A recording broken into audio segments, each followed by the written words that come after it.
हत्या अपने आप में ही दर्दनाक और भयानक होती है, लेकिन कई हत्याओं के कारण, तरीके और उनके पीछे की कहानी ज्यादा दिल दहला देने वाली होती है। आइए आइए आप लोग।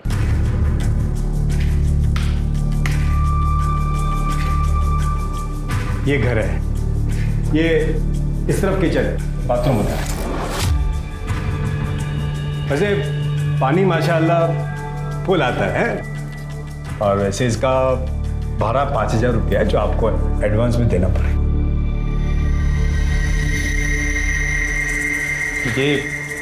ये कमरा नहीं, वो लॉक ही रहता है। आप लोगों को वहां पर निकाल होगा तो 3,000 एक्स्ट्रा भाड़ा लगेगा। नहीं, 8,000 बहुत ज्यादा हो जाएगा। नहीं, वैसे कभी आपको ऐसा यूज करने का जरूरत पड़ गया तो कर सकते हैं, थोड़ा टाइम के लिए। खाली मेरे को एडवांस में बोल देना। हाँ, ये आपका एडवांस। ओके, ठीक है, चलता है मैं, है?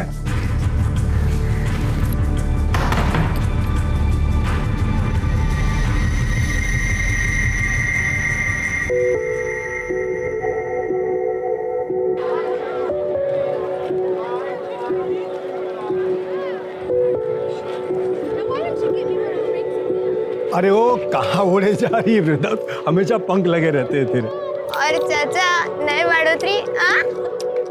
हाँ बेटा, क्योंकि मेरी तेरे जैसी बेटी है ना, तो अल्लाह ताला ने मुझे बहुत बरकत दी है। देख, मुझे आज मुंबई जाना है, तो तू यहाँ से सीधे किचन में जाएगी, ठीक है? भूलना मत। क्या चाचा, पहले कभी कोई काम भूली क्या मैं? गलती हो गई मेरी अम्मा, आगे से नहीं बोलूंगा। जा अभी।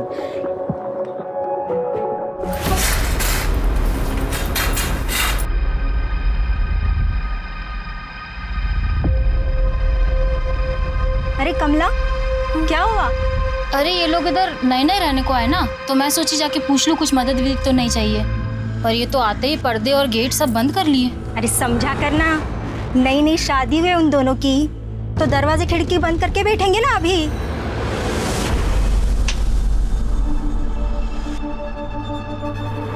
अगर तेल गरम हो गया, डाल दे सारा उसमें। तेरा हुआ कि नहीं डालना है उसमें? गरम हो गया तेल, चल जल्दी करो, सवेरे का टाइम है, सब आ जाएंगे भी टिफिन लेने। कितना हो गया इसका? काकी, मेरी टिफिन रेडी है ना? हाँ, पर तो इतना हाफ के रही है, रुक जा थोड़ा सा। नहीं, सांस लेने जाऊंगी तो उनको लेट हो जाएगा। अच्छा ठीक है, ये ले। मैं चली। अच्छा रुक जा। ये देख, मैंने कुछ बनाया है, खा के बता कैसा है। बहुत अच्छा, चलो अब मैं चलती हूँ। अरे ये पूरा तो खा ले। नहीं, पूरा खाने जाऊंगी तो उनको लेट हो जाएगा। नहीं।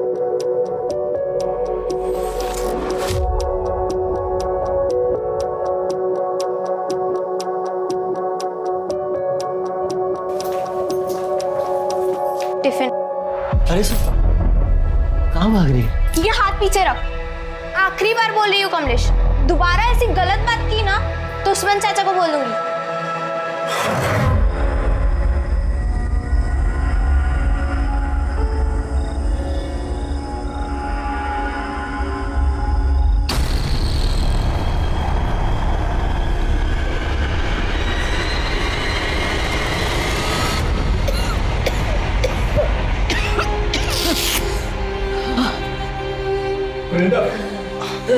शुक्र है अल्लाह का, डॉक्टर साहब पहुंचे। नहीं बेटा, ऐसे रोते नहीं बेटा। देखो डॉक्टर साहब आ गए ना, वो तुम्हारी आई की टीबी ऐसे चुटकी बजाती ठीक कर देंगे। क्यों डॉक्टर साहब? हाँ, मैंने दवाई तो लिख दी है, जल्दी इनकी तबीयत ठीक हो जाएगी, चिंता मत कीजिए। ये आपकी फीस। जी शुक्रिया। भाभी जी, जब तक आप पूरी तरह ठीक नहीं होती, आप यहीं आराम करिए। वृंदा बच्ची है भाईजान, मैं बिस्तर पे पड़ी रहूंगी तो अकेले नौकरी, घर का सारा काम, खाना वाना सब कैसे करेगी? अरे भाभी जी, मैं किस मर्ज की दवा हूँ? वृंदा बेटा, 2 घंटे बाद आ जाना, राशन व खाना वगैरह ले जाना और दवाई भी दिलवा दूंगा, ठीक है? जी चाचा। भाईजान, आप ना होते तो हमारा क्या होता? पहले आपने वृंदा को नौकरी दे दी ताकि हमारा घर चलता रहे। आपका एहसान कभी नहीं चुका पाऊंगी। बेटा, आई का ख्याल रख, हैं? चलता है।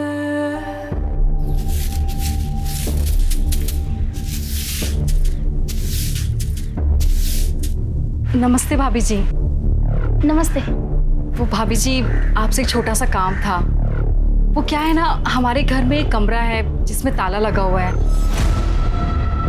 उस्मान भाई ने बोला था अगर यूज़ करना है तो हम वो खोल सकते हैं। उनसे फ़ोन पे बात हो गई है, पर उन्हें आने में थोड़ा टाइम लगेगा। अगर आप मेरे साथ आ जाती तो वो मैं कमरा खोल देती। वो क्या है ना, कल ऐसा ना लगे ना कि कोई चोरी वोरी हुई है या कोई गड़बड़ है।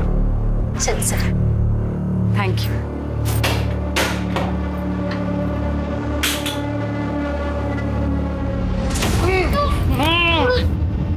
अगो देवा, कितनी बास आते, मुझे लगता है चूहा मर गया।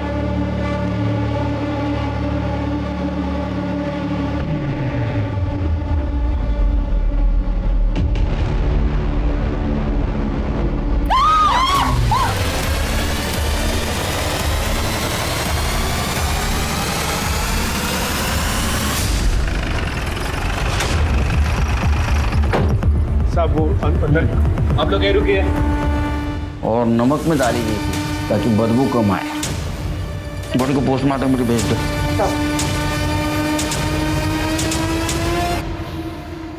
ये रहो। अंदर आइए आप लोग। घर तुम्हारा है? जी सर। बेडरूम आपका है? नहीं सर, वो तो हमारे यहाँ आने से पहले उस रूम में पड़ा था सर। हमें कुछ सामान रखना था, इसलिए फिर हमने इनको बुला लिया सब यहाँ, और फिर इनके सामने ही हमने ताला तोड़ा। हाँ साहब, ताला तो इन्होंने मेरे सामने ही तोड़ा था। ताला क्यों तोड़ा? क्योंकि साहब इस रूम की चाबी मेरे पास नहीं है, इसलिए मैंने इनको बोला था कि जरूरत पड़े तो आप ताला तोड़ दें। घर आपका है ना? चाबी आपके पास नहीं थी? शायद सिंधे फैमिली के पास होगी चाबी, क्योंकि जब वो खाली करके गए तो ताला लगा के गए थे साहब। वो कब गए? 2 महीने तो हो गए होंगे ना उस्मान भाई।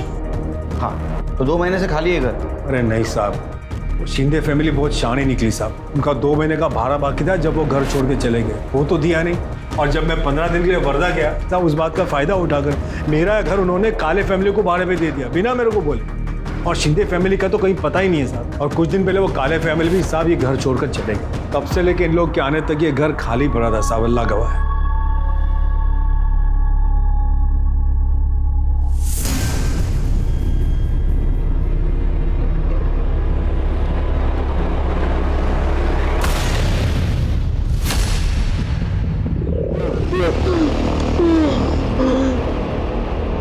सर, मुझे इस पाटिल फैमिली का बिहेवियर कुछ अजीब लगा। मुझे लगता है कि पाटिल फैमिली हमसे जरूर कुछ ना कुछ छुपा रही है। उसे मारता नहीं तो और क्या करता मैं। अनिल कभी विचार केलाय, अगर पता चल गया तो क्या होगा? सर, मुझे तो एक बात समझ में नहीं आ रही, उनको इतनी जल्दी क्या थी? उन्होंने उस्मान का भी इंतजार नहीं किया, पड़ोसन को बुला के गवाह बना के ताला तुड़वा दिया। मैं जानता हूँ पुलिस बेवकूफ नहीं है, 2 और 2 करेगी और सब समझ जाएगी। अगर वो टेम्पो वाला हमें धोखा नहीं देता तो हम बच जाते। सुषमा, अभी हमारे पास बचने का सिर्फ एक ही रास्ता है। इससे पहले कि वो बचने का रास्ता ढूंढे, उनकी सारी डिटेल्स निकलवा। सर,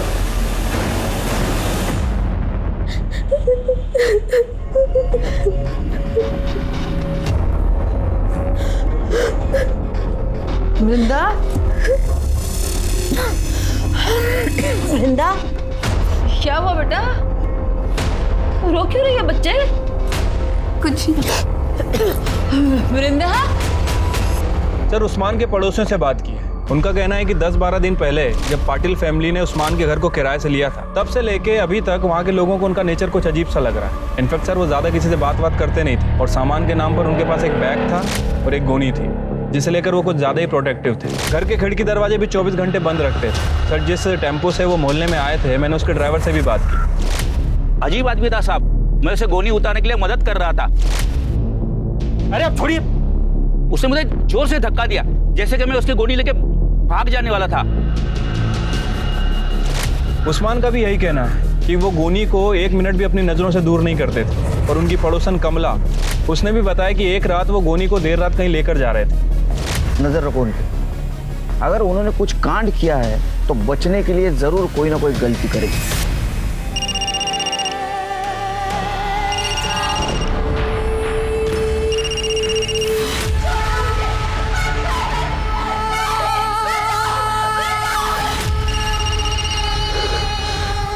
वृंदा, वृंदा, वृंदा, देख क्यों नहीं रही किसका फोन है?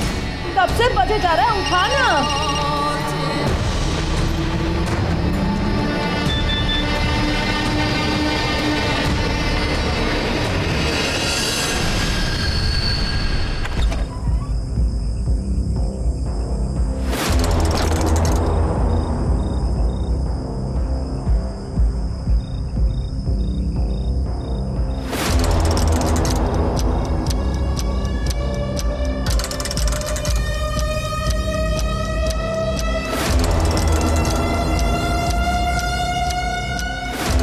पीछा कर रहा है।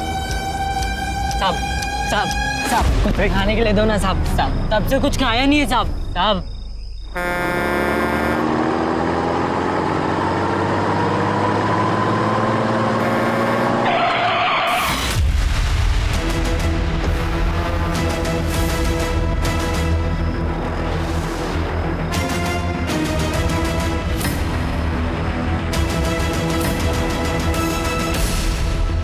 अभी जाओ। Sorry sir. वो शाणे निकले पुलिस को उल्लू बना के। कुछ पता चला सुषमा और अनिल का? हाँ सर, एक सब्जी वाले ने सुबह 7 बजे उन्हें एक ट्रक पे चढ़ते हुए देखा था हाईवे के पास। सर ट्रक का डिस्क्रिप्शन मिल गया है, जल्दी उसके बारे में पता चल जाएगा। सवेरे 7 बजे, अभी 2 बज चुके हैं शिरके, 7 घंटे हो चुके हैं। जो लोग पुलिस को चकमा देके भागे वो हमारी राह देखते वहां रुकेंगे क्या? हम वहां जाएंगे और उनको पकड़ के लाएंगे? वहां का सीसीटीवी फुटेज मंगाओ आणि प्रत्येक टोल नाक्यावर ट्रकचं डिस्क्रिप्शन पाठवा। जाओ। हो सर। जिस घर के अंदर ड्रम में लाश मिली थी उस घर के बाहर एक टूटा हुआ ताला मिला है। पाटिल फैमिली ने कमला के सामने जो ताला तोड़ा था वो लेके आओ। सर।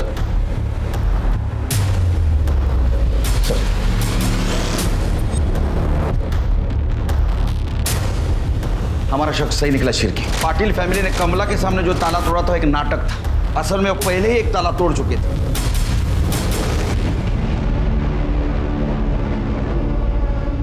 वो अनिल और सुषमा की वजह से केलकर साहब ने क्या क्लास ली मेरी, सुनना पड़ा। गलती तो मेरी थी ना।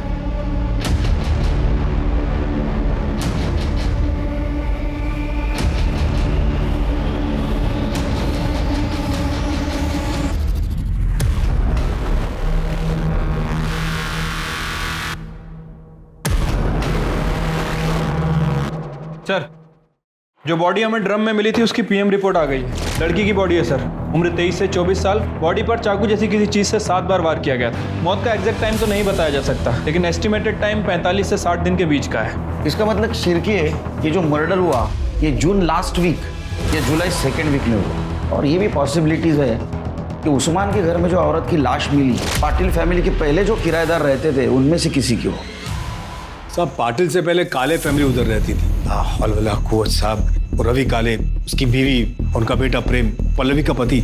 साहब तीनों मिलके पल्लवी की जो हालत करते थे, बहुत बुरा बर्ताव करते थे। साहब मेरे घर में शिफ्ट होने से पहले काले फैमिली वहीं आसपास में कहीं रहती थी, लेकिन उनके मकान मालिक की बेटे की शादी थी तो उनको घर चाहिए था शायद। और इधर वो शिंदे जो था तो मेरा घर छोड़ के भागने की तैयारी में थे, तो उसने बिना मेरे को बोले काले को मेरे घर में भाड़े पे रख दिया। सर जब मैं वर्धा से वापस आया मैं काले फैमिली से मिलने गया। मैं तुम्हारे हाथ जोड़ता हूँ, ये केस वापस ले लो। देख बहू, गलती हो गई हमसे, माफ कर दे। मैं तेरी माँ की उम्र क्यों? तुझे अच्छा लगेगा इस उम्र में मैं कोर्ट कचहरी के चक्कर लगाऊं? हाँ बोला बोला ना। कान फूट ले तुझे। आई बाबा क्या बोल रहे हैं, सुनाई नहीं दे रहा तुझे? नहीं बाबा, गलती हमारी है। ये प्यार से नहीं, ये मार से माने। अरे अंदर करवाएगा सबको। लेकिन बाबा चुप बैठ। सुना नहीं वो पुलिस वाली क्या बोल कर गई? आई बाबा की वजह से तू बच गई, वरना मैं अभी के अभी तुझे जिंदा गाड़ देता, समझे?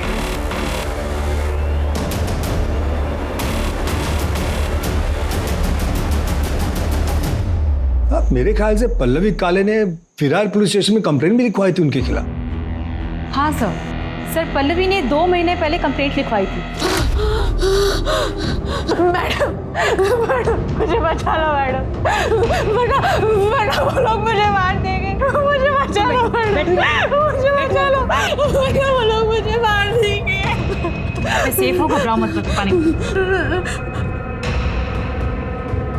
अब बताओ क्या हुआ? जब से मेरी शादी हुई है मेरे ससुराल वाले रोज गाली सुनाते हैं, मारपीट करते हैं, कहते हैं और दहेज चाहिए। सास ससुर तुम्हें पीटते हैं और पति तुम्हें पिटता देखता रहता है, कुछ करता नहीं है वो? किया ना मैडम। रुक! आज तुझे जिंदा जला दूंगा मैं, छोड़ूंगा नहीं। मैं किसी तरह अपनी जान बचाकर यहाँ तक आ रही हूँ। केरोसिन का बास आ रहा है कपड़ों में से। अगर मैं यहाँ पे नहीं आती तो वो मुझे जिंदा जला देता मैडम। पता नहीं मैडम ये झूठ क्यों बोल रही है, शायद इसे गलतफहमी हो गई है। अरे मैडम, मारना पीटना तो बहुत दूर की बात है, हमने तो कभी इसे हाथ तक नहीं लगाया। हाँ मैडम, और वो केरोसिन तो गलती से गिर गया मेरे हाथों से, मैंने जानबूझकर नहीं गिराया। मैं आपको पूरी बात बताती हूँ। देखो, इसने ना केरोसिन मंगाया और मेरे प्रेम ने लाकर उसे दिया और उसके हाथ से ऐसा छूट गया और इसके आंख पे गिर गया। तो इसे ऐसा लग रहा है कि जानबूझ के मेरे बेटे ने उसके पैर केरोसिन डाला है। ऐसा कुछ भी नहीं है। बेटा माफ कर दे और इनको बोल दे केस वापस ले। नहीं, मैं केस वापस नहीं लूंगी। मैडम ये लोग झूठ बोल रहे हैं। ये लोग ने जानबूझ के मुझे जिंदा जलाने की कोशिश की है। अरे कोशिश की होती तो अब यहाँ खड़ी होती क्या तू? करना वो सदमे में है बेटा। नाटक बंद करो अपना।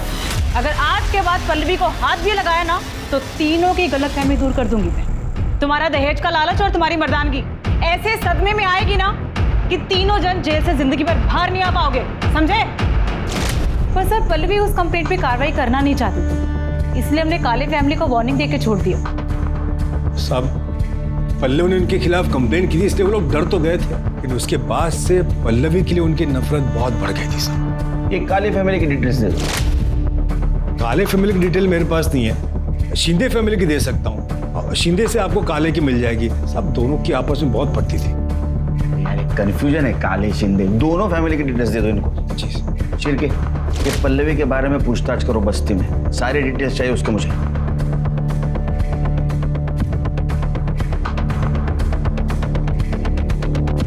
जब एक मर्द औरत को सारे बाजार में नंगा करता है ना, तो सोचो क्या होता है। बेचारी पल्लवी के साथ भी एक दिन ऐसे हुआ था। ए पल्लवी, ए रुक इधर यार, चल आज मुड़ो अपना, चल। छोड़ पीछे हट।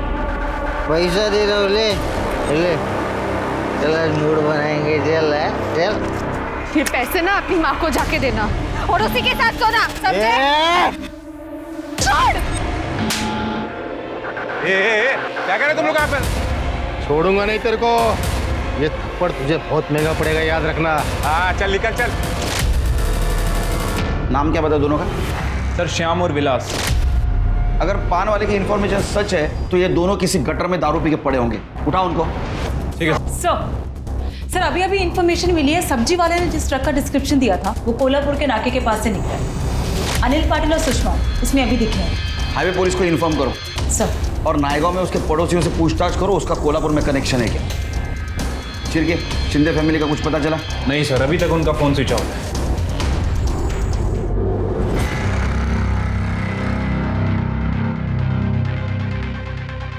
सर एक हरकत नसेल तर विचारू का? तुम्हें 4 चमचे साकर का खाता? क्योंकि 4 चम्मच शक्कर की चाय दिमाग की बत्ती जलाए। सर ये लड़की मुझे बहुत अजीब सी लगती है। कुछ दिन पहले भी आई थी सर, लगता है कुछ कहना चाहती थी लेकिन अचानक भाग गई। तुम्हारे दिमाग की बत्ती नहीं चली? इसे कुछ पूछना जरूरी नहीं समझा तुमने? हो सकता है इस मर्डर के बारे में कुछ जानती हो, हमें कुछ बताना चाहती हो। लेके आओ उसे। जी सर।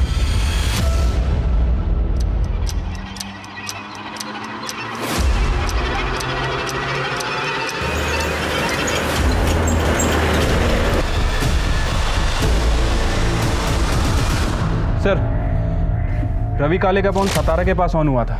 मैंने वहाँ की लोकल पुलिस को इन्फॉर्म कर दिया है। जल्दी उसकी एग्जैक्ट लोकेशन ट्रेस कर रहे हैं और जैसे ही मिलती है उसे अरेस्ट करके ला रहे हैं सर। गुड। और वो 2 बेवड़े? सर विलास और श्याम दोनों का पता चल गया है। हमारी एक टीम गई है उन्हें उठाने के लिए।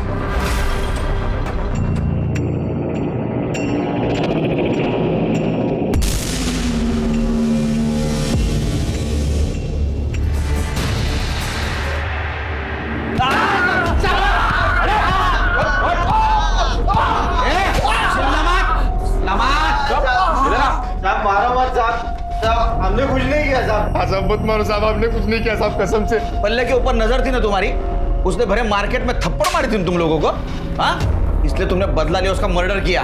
साहब कसम से बोल रहे हैं अपन साहब, साहब अपन नहीं मारा उसको साहब। हमने नहीं मारा उसको साहब, कसम से नहीं मारा।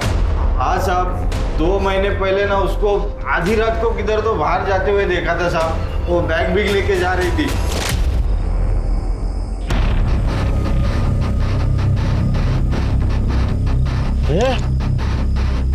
ये वही है ना? अरे जिसने मेरे को थप्पड़ मारा था, ये देख वही है वो।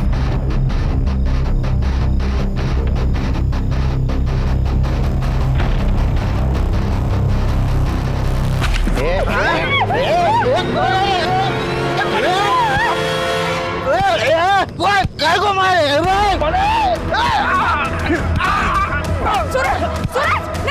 नहीं, छोड़ो, जाने दो, हम चलते हैं, चलो।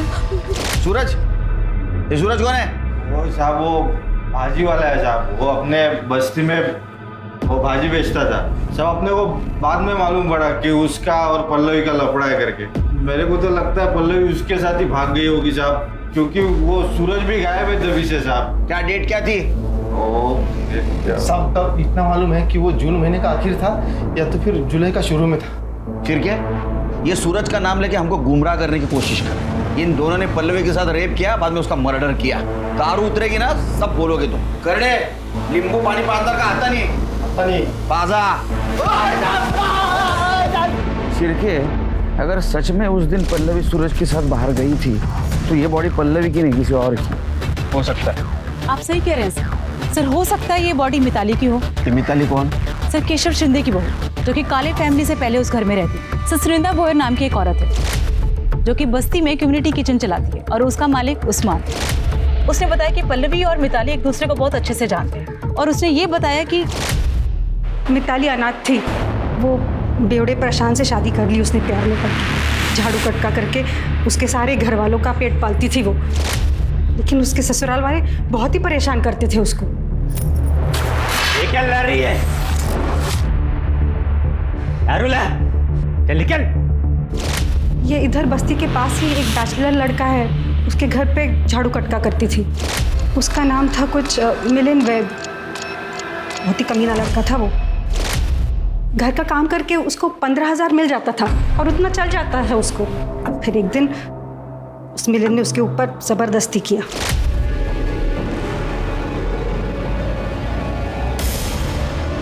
सब क्या कर रहा था? उसने जाके अपने ससुराल वालों को बताया, लेकिन उन्होंने पुलिस को बताने से मना कर दिया। बोले कि उसका काम छूट जाएगा और ये निकम्मे लोग भूखे मर जाएंगे। ये बात जब मिलिन को पता चली, उसमें तो और हिम्मत आ गई। अगले ही दिन उसने और 3 दोस्तों को बुलाया और उसके साथ गलत काम किया। गलत काम करने के बाद उन तीनों ने उसको अलग अलग पैसा दिया। फिर मिताली ने भी सोचा कि कहाँ खाली फुकट ये झाड़ू कटका करने का, तो उसने धंधा करना शुरू कर दिया। घर वालों को बोलती थी घर का काम करने जा रही है, लेकिन धंधा करती थी वो। फिर एक दिन उसको अपने ही ग्राहक आकाश से प्यार हो गया। उसने पल्लवी को भी बोला कि इस काम में लग जाए, लेकिन पल्लवी भड़क गई। खबरदार जैसी घटिया बात मेरे को दोबारा बोली है तो, और तू भी ये घटिया काम छोड़ दे, वरना तेरे ससुराल वालों को जाके बोल दूंगी और फिर तुझे घर जाके मुंह खोलेगी ना तो काट दूंगी तुझे। फिर पता नहीं पल्लवी ने बोला या किसी और ने बोला, लेकिन उसके घर वालों को पता चल गया कि मिताली काम नहीं करती, धंधा करने जाती है।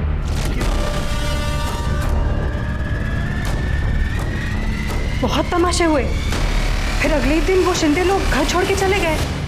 मिताली थी उस दिन साथ में? वो मालूम नहीं मैडम, लेकिन उनको जाते हुए बस्ती में से किसी ने भी नहीं देखा। तो हो सकता है वो बॉडी मिताली की।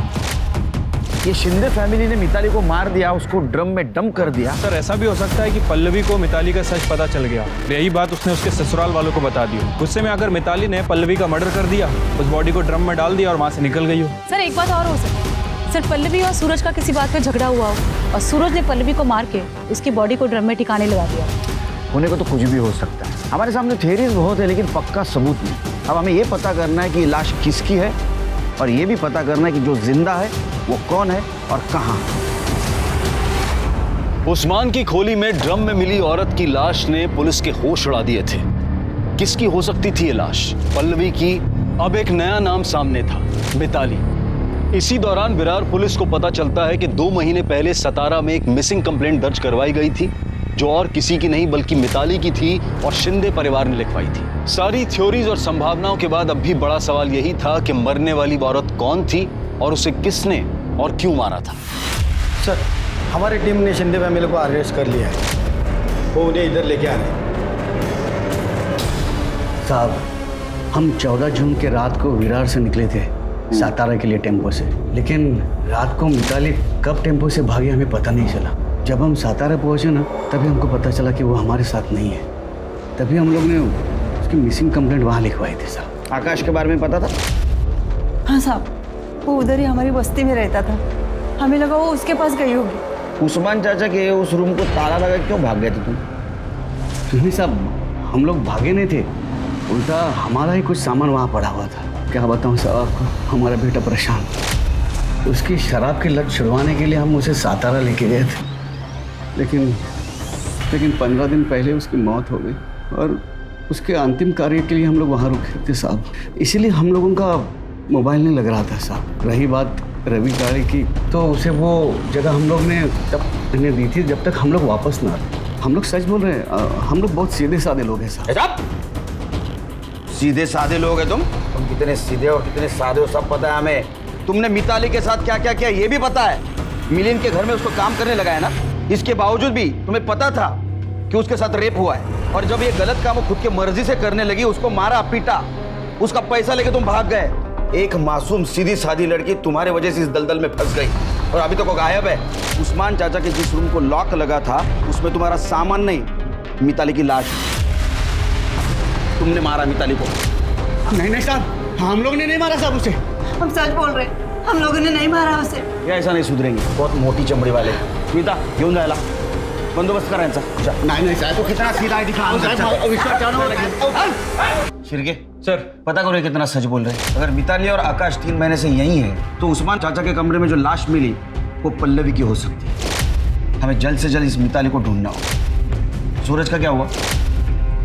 सर, काले फैमिली जब से विरार से शिफ्ट हुई है, सूरज का भी कुछ पता नहीं चल रहा है। कहाँ गया है किसी को कुछ पता नहीं है, लेकिन सर हम पूरी कोशिश कर रहे हैं, जल्दी ढूंढ लेंगे उसे।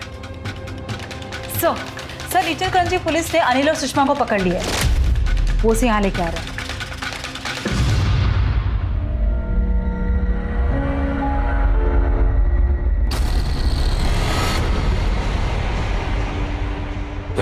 मैं और सुषमा पालघर में रहते हैं। हाँ? पालघर में मैं और सुषमा पड़ोस में रहते। हाँ। सुषमा की शादी सर वो अजीत जयकर नाम के गुंडे से हुई थी। हम दोनों एक दूसरे से बहुत प्यार करते थे, इसीलिए हमें डर भी लगा रहता था कि ये बात अगर इसके पति को पता चल गई तो वो क्या कर देगा सर। इसलिए फिर हम दोनों ने सर कोल्हापुर भाग जाने का फैसला किया। 3 अगस्त की रात को सर ये अपने सास के सारे जेवर लेके मेरे पास आई और फिर हम लोग कोल्हापुर जाने के लिए टेम्पो ढूंढने के लिए मंडी में गए। भाऊ, कोल्हापुर के लिए टेम्पो तो अभी 15 मिनट पहले ही निकला और अब अगला मिलना मुश्किल है। ये किसका टेम्पो है? मेरा है। ये कहाँ जा रहा है? विरार। रोज रात को कहाँ जाते थे? कोल्हापुर जाना था ना सर, वो टेम्पो ढूंढने जाते थे हम। एक रात जब अनिल टेम्पो ढूंढने गए और मैं घर में अकेली थी तो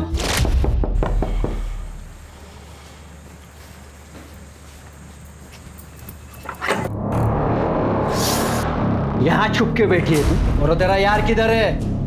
बुला उसे। आज तुम दोनों का खेल खत्म कर देता हूं मैं।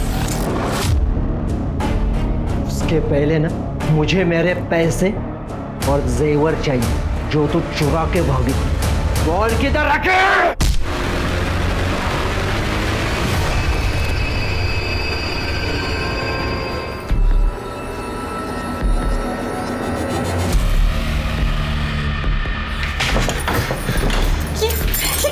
यहाँ पे अरे इसे ठिकाना लगाना पड़ेगा ना, नहीं तो पकड़े जाएंगे हम।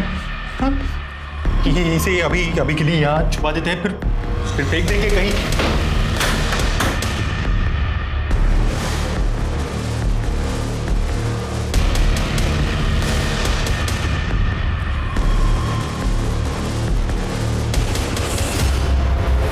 साहब उस रूम में तो पहले से एक लाश थी साहब। हम दोनों को लगा कि हम दोनों फंस जाएंगे। मैं मैकेनिक हूँ, इसलिए मैं जानता हूँ बिना चाबी के गाड़ी कैसे चालू करते हैं। हम दोनों जैसे तैसे करके वो बॉडी को बाइक पे रखा और फिर गाने लगाने के लिए हम लोग निकल पड़े। तो सब कुछ होने के बाद सब हम लोग कोल्हापुर के लिए भाग गए। हाईवे पे ईचल करंजी का ट्रक मिला, हमने उस ट्रक से लिफ्ट लिया और ईचल करंजी पहुंच गए। सर हम जैसे ही लोग ईचल करंजी पहुंच गए, सामने अजीत था। हम दोनों तो डर गए कि ये जिंदा कैसे बचा, लेकिन वहाँ के लोगों ने उसे पकड़ लिया और पुलिस के हवाले कर दिया। और वो उधर इचलकरंजी पुलिस स्टेशन के कस्टडी में, और तुम्हारे ऊपर अजीत के अटेम्प्ट टू मर्डर का चार्ज लगा। सर जंगल में एक लाश मिली।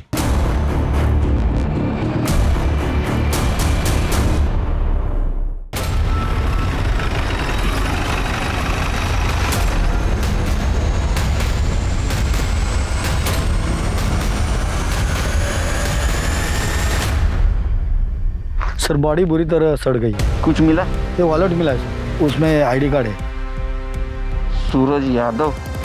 सूरज यादव मतलब पल्लवी का बॉयफ्रेंड? तो जिस हिसाब से बॉडी डिकम्पोज हुई है, इसे लगभग 1-2 महीने तो हुए होंगे, और पल्लवी और सूरज को गायब हुए भी 2 महीने हो चुके हैं। तो मुझे लगता है कि ये बॉडी सूरज की ही। पंचनामा करा और देखो आसपास और कुछ मिलता है। चिरके, अगर ये बॉडी सूरज की है तो इसका मतलब पल्लवी मर चुकी है। हो सकता है सर, क्योंकि पल्लवी को भी गायब हुए 2 महीने से ज्यादा हो चुके हैं। सर वहाँ पे पीछे एक बाइक मिली है। और कुछ मिला? नहीं सर। पता करो किसके नाम रजिस्टर है। Okay sir. शिरके, हो सकता है ये बाइक सूरज की हो, या ऐसा भी हो सकता है कि जिसने सूरज को मारा उसकी हो। उसने सूरज को मार दिया, बॉडी को यहाँ डंप कर दिया, बाइक को छोड़कर निकल गया।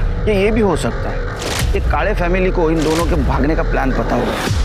उन्होंने पल्लवी को मारा, ड्रम में डंप कर दिया, बाद में सूरज को मार दिया और यहाँ फेंक दिया। 1 मिनट सर। हेलो, ठीक है सर। काले फैमिली गिरफ्तार हो गई है, विरार पुलिस स्टेशन लेकर आ रहा है। वार्निंग दी थी ना तुम्हें कि अगर पल्लवी को कुछ भी हुआ तो जेल के अंदर कर दिए जाओगे। क्यों मारा पल्लवी को? मैडम हमने कुछ नहीं किया, हमने नहीं मारा उसे। अरे कुछ नहीं किया तो भागे क्यों? पल्लवी किधर है? नहीं पता साहब।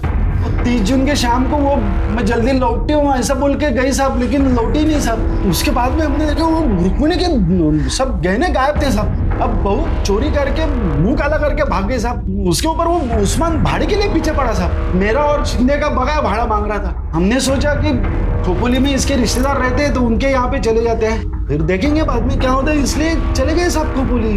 वो ड्रम किसका था? कौन सा ड्रम साहब? हाँ? वो जिस कमरे को ताला लगा था उस कमरे में ड्रम किसका था जिसमें एक औरत की सड़ी हुई लाश मिली? कसम से साहब वो कमरे में क्या है हमको पता भी नहीं। वो कमरे की तरफ हम जाते भी नहीं साहब। इतना बड़ा घर था, तेरे को कमरा नहीं दिखा? हमने उसे नहीं मारा है, मैं उसे जलाना नहीं चाहता था, मैं तो सिर्फ उसे डराना चाहता था। उसके बाप ने, बीकू ने हमसे कहा था कि वो शादी के बाद हमें पैसे देगा, लेकिन बाद में वो मुकर गया। वो मुकर गया इसलिए तूने भरे बस्ती में उसको बेचने की कोशिश की। वो नहीं मानी तो उसको मार दिया? नहीं साहब, मैं मानता हूँ मुझसे गलती हुई, लेकिन मैंने उसे नहीं मारा। सब पता चल जाएगा। लेके जाओ इनको और खूब मारो इनको। कहाँ फंसा रहे हो सब? हम सच कह रहे, मारा नहीं उसे।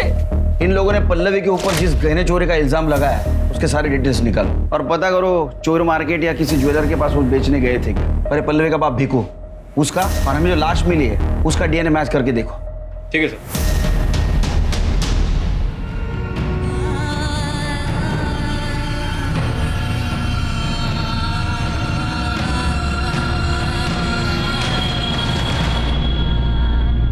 काफी कोशिशों और मेहनत के बाद आखिरकार विरार पुलिस को लगने लगा कि वो सही दिशा में आगे बढ़ रहे हैं। पल्लवी के पिता भीकू का डीएनए ड्रम में मिली लाश के डीएनए से मैच कर गया, जिसका अर्थ ये हुआ कि ड्रम में मिली लाश पल्लवी की थी। और साथ ही ये भी साबित हुआ था कि मौका वारदात पर मिली मोटरसाइकिल सूरज की थी। पल्लवी और सूरज का मर्डर हुआ था ये प्रूव हो चुका था।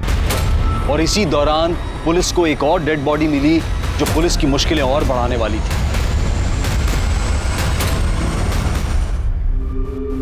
फिर के 14 जून को शिंदे फैमिली विरार से शिफ्ट हो चुकी और 30 जून तक पल्लवी जिंदा थी। इसका मतलब पल्लवी के मर्डर में शिंदे फैमिली का कोई हाथ। दूसरी सस्पेक्ट है काले फैमिली जो हमारे कस्टडी में। एक और सस्पेक्ट है मिताली शिंदे। हो सकता है अपने बॉयफ्रेंड आकाश के साथ कहीं हो लेकिन उसकी हमें इंफॉर्मेशन नहीं। साहब मैं वही बताने के लिए इधर आई है। मैं ही हूँ मिताली शिंदे और मैंने पल्लवी को नहीं मारा है। तुमने कुछ किया नहीं तो यहाँ आने में इतनी देर क्यों लगा दी? इंसान हूँ ना साहब, पहले खाली खुद के बारे में सोचा, पर लगा पल्लवी को भी न्याय मिलना चाहिए। बहन जैसी थी वो साहब मेरी। साहब खाली पल्लवी को मालूम था कि मैं प्रशांत के फैमिली को छोड़ के विरार वापस आ चुकी हूँ और आकाश के साथ उसकी बीवी बन के उसके साथ में रह रही हूँ। घूंघट डालती थी तो बस्ती में कोई पहचाना नहीं मेरे को। कि पल्लवी ने बताया था 30 जून को भाग के जाने वाली है? वो जल्दी में थी तो ज़्यादा बात नहीं करी, पर उस दिन मिली थी वो मुझे। सूरज कहाँ है? सूरज को मैंने उस्मान चाचा के उधर बुलाया है, उधर से हम दोनों साथ में जाएंगे। और मैं भी अभी उस्मान चाचा के उधर ही जा रही हूँ। उस्मान चाचा बोले थे कि वो मदद करेंगे। सब पल्लवी कुछ मदद चाहती थी मेरे से। वो 30 तारीख को शाम को आने वाली थी, पर मालूम नहीं क्या हुआ, वो आई नहीं। और ये सूरज यादव वो भी नहीं आया साहब। मैंने दोनों को फोन भी मिलाया तो दोनों का फोन स्विच ऑफ आ रहा था। बाद में दूसरे दिन मालूम गिरा कि पूरा फैमिली घर छोड़ के चला गया है। आपने बात पहले क्यों नहीं बताई? मुझे लगा कि इस बात का इस केस से क्या लेना देना साहब। कौन सोच सकता है साहब कि उस ड्रम में पल्लवी की लाश होगी। मुझे लगा वो सूरज के साथ हंसी खुशी जिंदगी बिता रही होगी, लेकिन साहब वृंदा के साथ जो हुआ बहुत गलत हुआ। वृंदा मेरी बच्ची जैसी थी। मैंने आज तक किसी को बद्दुआ नहीं दी, लेकिन आप देख लें साहब, उसको मारने वाला दोजख की आग में चलेगा। अल्लाह उसका हिसाब करेगा। उसके कातिल को पकड़ो आप साहब, और जो भी उसको सजा दिलाओ साहब। उस्मान चाचा शांत हो जाइए, उसकी कातिल को हम जरूर पकड़ेंगे। आपको किसी पे शक कौन कर सकता है सर? साहब इस बस्ती में कमलेश बोल के एक टेलर है, वो रोज उसको सताता था और गलत नजर से देखता था।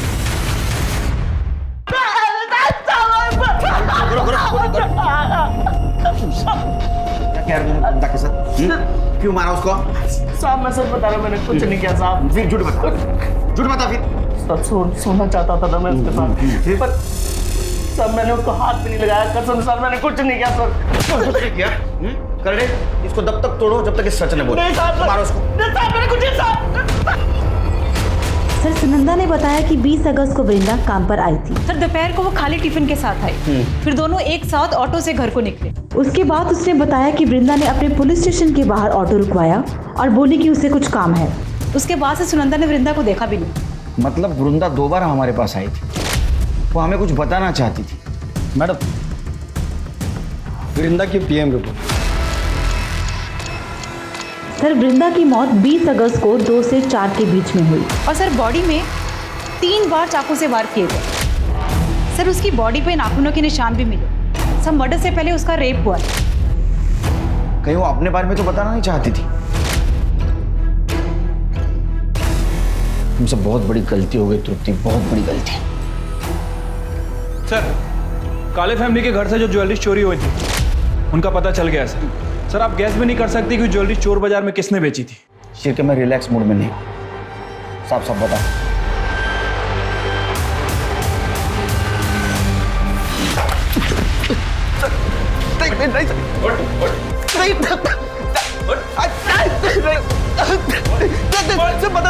बताता हूँ क्या बताना पड़ेगा, बोल।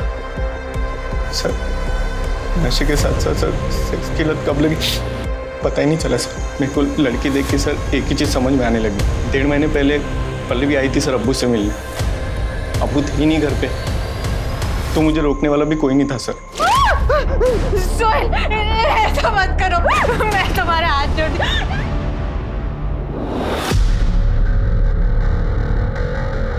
मैंने जो कुछ किया अपनी औलाद को बचाने के लिए किया।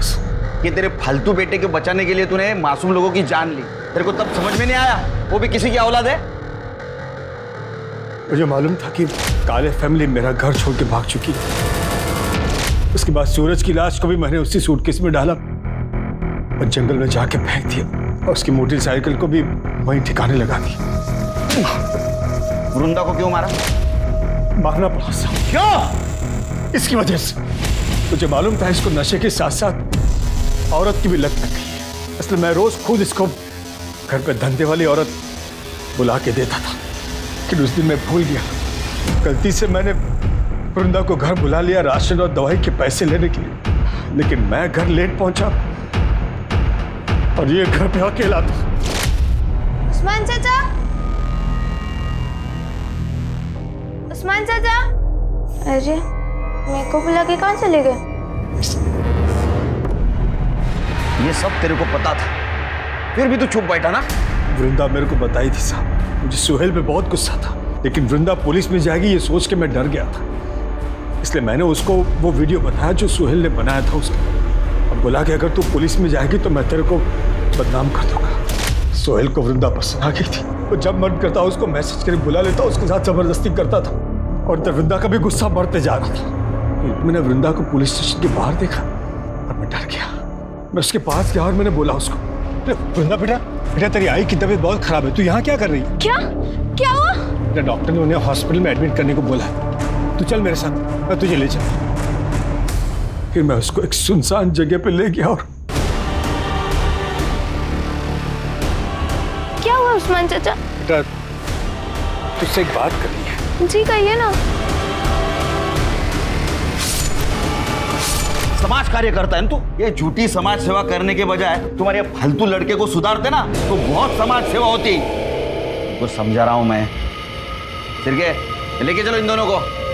चल रहे। आज का एक ये सबक है उन सभी माता पिताओं के लिए जो अपने बच्चों की गलतियां छुपाते हैं, उन पर पर्दा डालते हैं और उन्हें ही नहीं खुद को भी अपराधी बना लेते हैं। देखते हैं हमारे आज के एपिसोड की दूसरी कहानी। अम्मा, पापा के कहने पे हम आपसे दूर रहे, लेकिन अब हमसे जबरदस्ती नहीं बर्दाश्त हो पाएगी। बेटा तुम्हारे पापा हमारी सुनते कहाँ हैं? हमारा बस चलता तो हम तुमको दूर जाने ही नहीं देते। पापा पापा हाँ बेटा। पापा गुड़िया दीदी को नहीं जाना है, आप मान जाओ ना। तुम दोनों मिलकर का पट्टी पढ़ा रहे हो प्रतिमा को? अरे हम लोग का पट्टी पढ़ाएंगे? गुड़िया का भाई है, इसको भी तो अपना बहन का दुख तकलीफ दिखाई देता है। अरे हम कोई जल्लाद थोड़ी ना है, वहां रह के गुड़िया को कम से कम भरपेट खाना तो मिलता है। तुम चेहरा देखो ही का, देखो ना कैसे चमक रहा है। और वैसे भी गरीबी हम सबका नक्शा बिगाड़ दिए है। ये ले बेटा, रख ना, रास्ते के लिए है। और सुन, अगर तुम नहीं जाती तो क्या तेरा भाई कभी स्कूल जा सकता था?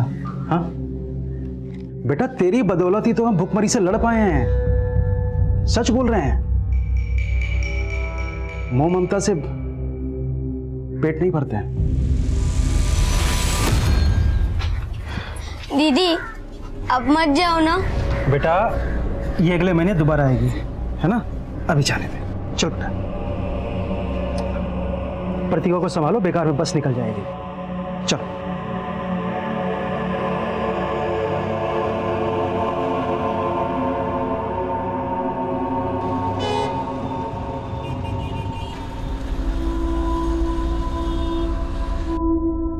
चलो देव्यांश, अब जल्दी से अपना नाश्ता फिनिश करो। नहीं, मुझे नहीं खाना है ये, मुझे नूडल्स खाना है। नूडल्स बनाने का टाइम नहीं है मेरे पास, यही खाना पड़ेगा। चलो खाओ। दीदी आप आ गई, मुझे नूडल्स खाना है। नमस्ते मैडम। नमस्ते भैया। थैंक गॉड गुड़िया तुम आ गई। दिव्यांश को तो तुम्हारी आदत ही हो गई है, मेरे हाथ का बना तो नाश्ता भी नहीं करता ये। अरे ब्रजेश, कैसे हो? नमस्ते मालिक, बस कृपा है आपकी। ब्रजेश भैया, गुड़िया के बिना तो हमारा घर ही अधूरा है। गुड़िया ने भी हमको बताया कि कैसे एक माँ के जैसा ख्याल रखती हैं आप इसका। नीता, मैं जा रहा हूँ, नाश्ता करवा के भेजना। नहीं साहब, हमारी बस का टाइम हो रहा है, बस हमारा काम हो जाता तो। ओह हाँ, पकड़ो।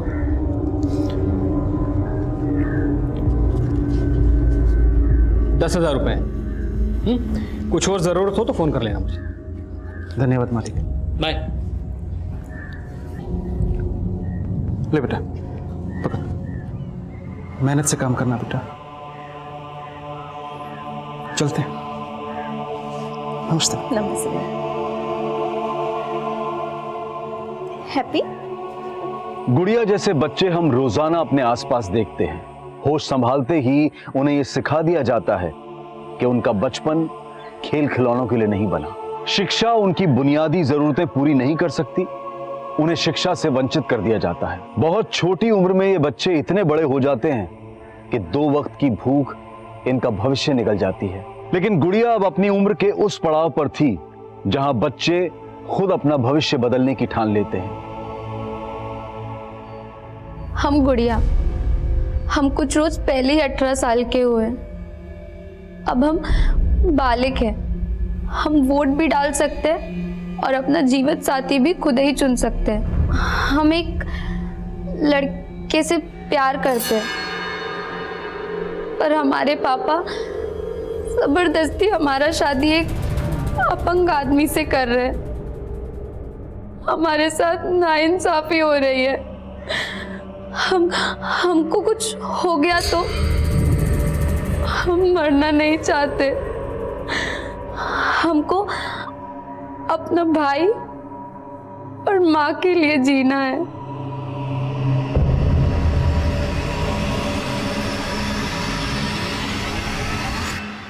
Hello and welcome to my show Ritesh live. आबो हवा के साथ साथ शहर का माहौल भी खराब हो चुका है। एक लड़की जो छोटे से गांव से आती है, रिपोर्टर बनने का सपना ली, वो सपना साकार करने वो शहर आती है, और क्या होता है उसके साथ? जॉब का झांसा देकर रेप किया जाता है। आज मैं बेनकाब करने आया हूं उस टीवी चैनल के मालिक वीरेंद्र कक्कड़ को। ये है वो वीरेंद्र कक्कड़ जो खुलेआम बेरोक-टोक घूम रहा है, कोई पूछने वाला नहीं। लेकिन वीरेंद्र कक्कड़, मैं ऐसा होने नहीं दूंगा। I challenge you Virendra Kakkar कि उस लड़की को इस शो के माध्यम से मैं इंसाफ दिलाऊंगा और तुम होंगे जेल के पीछे, सलाखों के पीछे होगे तुम।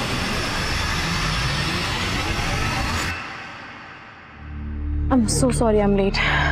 बोलो सुजाता, मेरे पास ज़्यादा वक्त नहीं है। क्यों? जॉब लग गई क्या तुम्हारी भी? मुद्दे की बात करें, क्यों बुलाया मुझे यहाँ? Nikhil, I need you. I want you to come back. See, मैं ये न्यूज़ पोर्टल अकेले नहीं संभाल सकती। लेकिन अगर मैंने तुम्हारे साथ काम किया ना, तो तुम्हारा वो सनकी पति मेरे साथ कुछ भी कर सकता है। उसको मैं भी तो झेल ही रही हूँ ना। मुझे अपनी जिंदगी प्यारी है, कल वो मुझे जान से मार देगा तो मैं क्या करूँगा? निखिल कैसी बात? एक सेकंड निखिल, इम्पोर्टेंट कॉल है। सुजाता तुम ले लो कॉल, लेकिन मुझे जाना है, मैं यहाँ पे खड़ा नहीं रह सकता।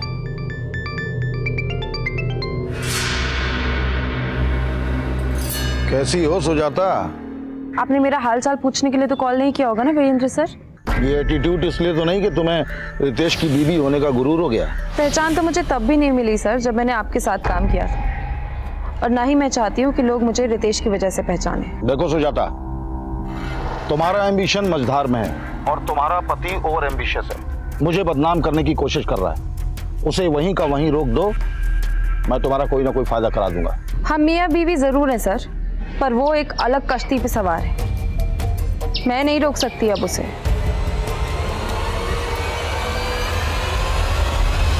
सर, आज की शो की टीआरपी सारे रिकॉर्ड्स तोड़ देगी। You are rocking sir. You liked it, really?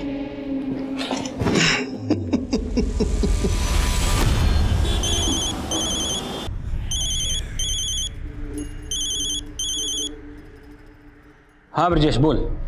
मालिक, गुड़िया कहाँ है? तुम्हारे पास ही तो भेजा उसे। क्या मजाक कर रहे हैं मालिक? सुबह से बस अड्डे पर खड़ा हूँ। लखनऊ से आने वाली 4 बसें गुजर चुकी हैं। अरे तुमने ही तो कहा था उसे बस में बिठा दूं, तो बिठा दिया। अब मेरा दिमाग क्यों खराब कर रहे हो? अम्मा, गुड़िया दीदी ने कहा था इस बार वो आएंगी तो मुझे साइकिल दिलवाएंगी। अरे पहले उसको घर तो आ जाने दो। शोभा,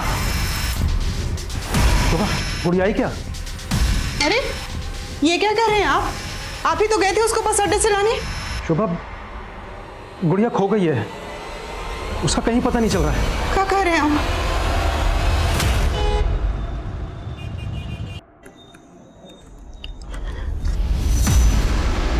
कहाँ थे तुम? मैं कब से तुम्हें फोन कर रही हूँ, तुम मेरा फोन क्यों नहीं उठाते हो? कितनी बार मैंने तुमसे कहा है कि टिपिकल बीवियों वाली बातें मुझसे मत किया करो। बीवी हूँ इसीलिए बीवी की तरह बिहेव करती हूँ। फिक्र होती है मुझे तुम्हारी सिक्योरिटी की। और तुमने क्या किया आज शो पे? वीरेंद्र पर रेपिस्ट का टैग लगा दिया। और तुम ये क्यों भूल जाते हो बार बार कि तुम एक न्यूज रिपोर्टर हो? तुम्हारा काम है न्यूज सुनाना, वो टिक देना नहीं। तो तुम्हें क्यों मिर्ची लग रही थी? पुराने रिलेशन याद आ गए क्या? I'm telling you, mind your tongue. अगर मैंने तुम्हारे रिश्तों के बारे में बात करना शुरू कर दिया ना तो सुन नहीं पाओगे तुम। क्या बोलोगी तुम? क्या बोलोगे तुम? हाँ, मैं सुनाता हूँ। अभी अभी एक लड़की के साथ सोकर आया हूँ। ये देख रही हो, ये तुम्हारी जगह है। चलो हटो हटो।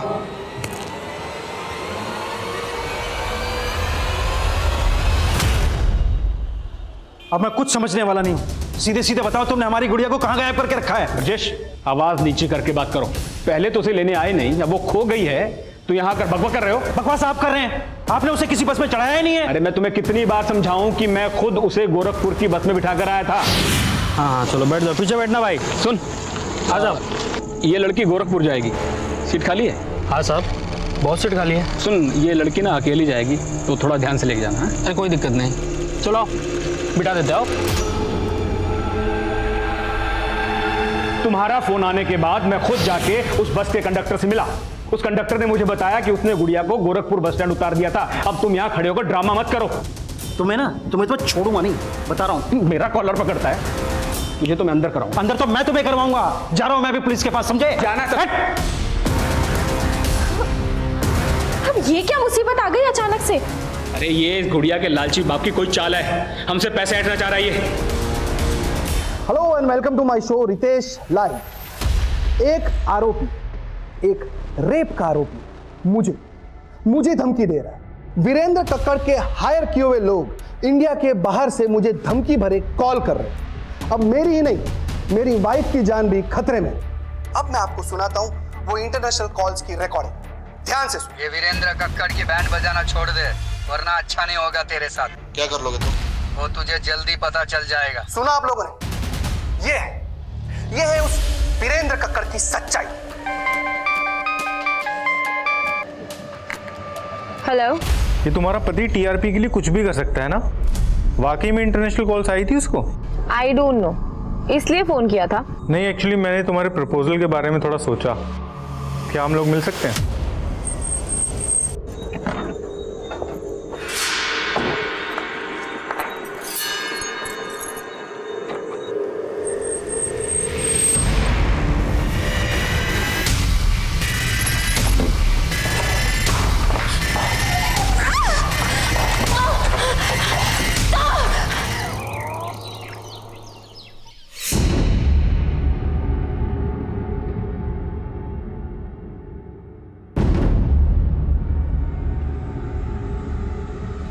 गुड़िया,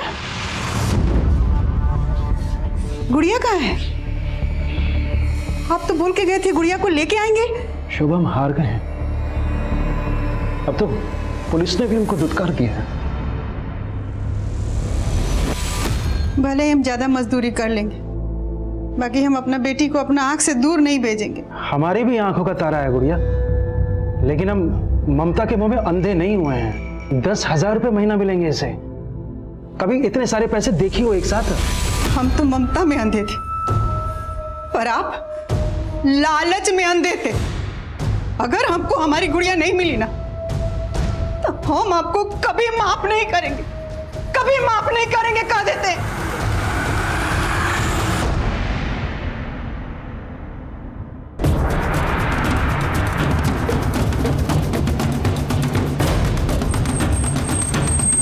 तिवारी, बाहर सीसीटीवी चेक करो, मॉनिटर्स कहाँ हैं? साहब। जैन सर, विक्टिम का नाम सुजाता शर्मा है sir. News anchor Ritesh Sharma की वाइफ है। ये भी जर्नलिस्ट है सर। सुजाता का पति रितेश कहाँ है? रितेश को इन्फॉर्म किया है, पहुंचने वाला होगा। सर, घर से सीसीटीवी के डीवीआर गायब है। व्हाट? मतलब ये एक प्लान मर्डर है, इसलिए कत्ल करने के बाद कातिल डीवीआर अपने साथ ले गए।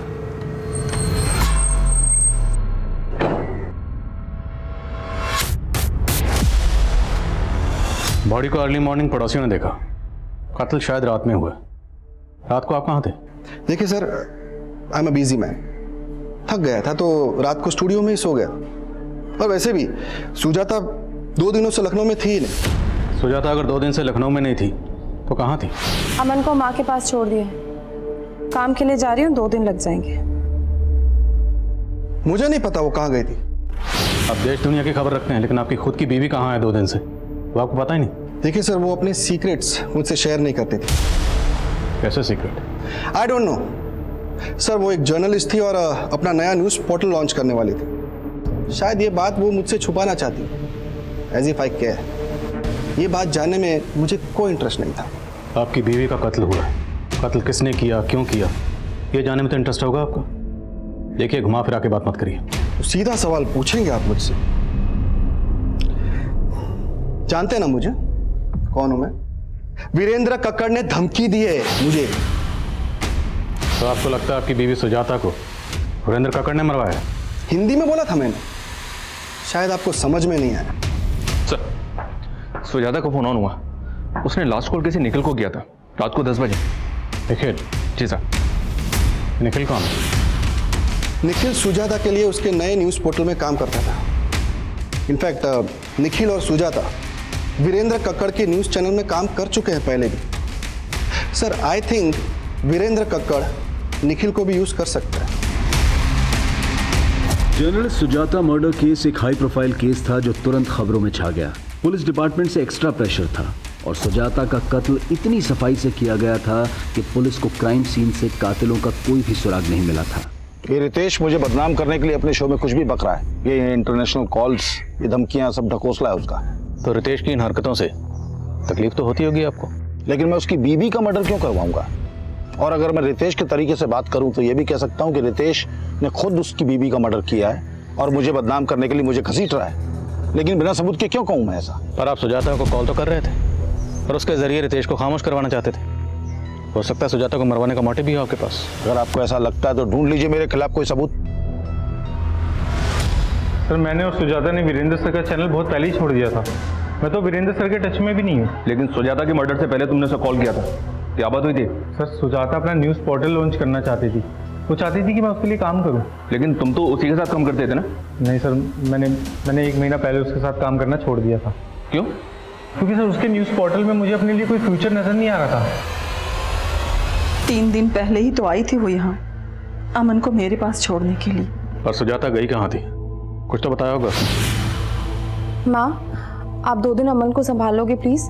मुझे ना एक बहुत जरूरी काम से बाहर जाना है। पर बेटा, रितेश को यहाँ धमकियाँ मिल रही हैं और तुम शहर छोड़ के बाहर जाना चाहती हो? कहीं कुछ? माँ, कुछ नहीं है, आप परेशान मत हो। ये सब ना उसकी शो की कहानियां है। लेकिन तू जा कहाँ रही है? इलाहाबाद। इलाहाबाद में कहाँ गई थी? पता नहीं, बताया नहीं उसने। सुजाता इलाहाबाद गई, लेकिन इस बारे में उसने अपने पति रितेश को कुछ नहीं बताया। तो क्या वो रितेश से कुछ छुपा रही थी? मेरी बेटी की जिंदगी में रितेश से छुपाने के लिए कुछ भी नहीं था। तो क्या रितेश की जिंदगी में कुछ ऐसा है जो वो छुपा रहा है? रितेश की जिंदगी में बहुत कुछ छुपाने के लिए है, लेकिन एक पत्नी के आगे पति के राज छुपते नहीं। किस तरह के राज की बात कर रही हैं? ये देख रही हो, ये तुम्हारी जगह है। Are you okay? Of course. क्या हुआ?